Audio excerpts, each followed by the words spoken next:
പൈങ്കിളി സിനിമയിലെ നടി ജിസ്മ വിമൽ ഇപ്പൊ അടുത്തിടെയായിട്ട് അഭിമുഖത്തിൽ പറഞ്ഞാൽ നിങ്ങൾ അറിഞ്ഞായിരുന്നു.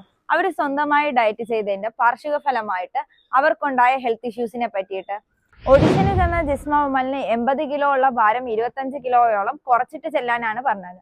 അവരെ 22 വയസ്സെന്നുള്ള പ്രായം 32 വയസ്സായിട്ടാണ് ലുക്ക് വൈസ് തോന്നുന്നത്. ഇതിന്റെ വാശിപ്പുറത്ത് അവർ സ്വന്തമായൊരു ഡയറ്റ് പ്ലാൻ സ്റ്റാർട്ട് ചെയ്തു. ഈ ഡയറ്റ് പ്ലാൻ കാരണമായിട്ട് അവർക്ക് ഒരുപാട് ഹെൽത്ത് ഇഷ്യൂസ് ഉണ്ടായത്. അതായത് കുടല് ചുരുങ്ങുന്നതും ഇടയ്ക്കിടയ്ക്ക് ഛർദി പോലുള്ള അസുഖങ്ങളുണ്ടായി. ഹോസ്പിറ്റലൈസ്ഡ് ആയ ശേഷം ജിസ്മ വിമൽ ഒരു ന്യൂട്രീഷനിസ്റ്റിന്റെ നിർദ്ദേശപ്രകാരം ഒരു പ്രോപ്പർ ഡയറ്റ് പ്ലാനും അതുപോലെ പ്രോപ്പർ വർക്കൗട്ട് പ്ലാനും സ്റ്റാർട്ട് ചെയ്തു. അതിനുശേഷം അവരുടെ ലൈഫ് ബെറ്ററിലോട്ടാണ് പോയിരിക്കുന്നത്. ഇതിൽ നിന്ന് നിങ്ങൾക്ക് എന്താണ് മനസ്സിലായത്? ഒരിക്കലും സ്വന്തമായ ഒരു ഡയറ്റ് പ്ലാൻ സ്റ്റാർട്ട് ചെയ്യാതിരിക്കുക. ഇതിൽ ഒരുപാട് അപകട ഫലങ്ങളുണ്ട്. ജിസ്മ വിമൽ ഒരു നടിയായതുകൊണ്ട് മാത്രം ഇത് പുറത്തിറങ്ങി.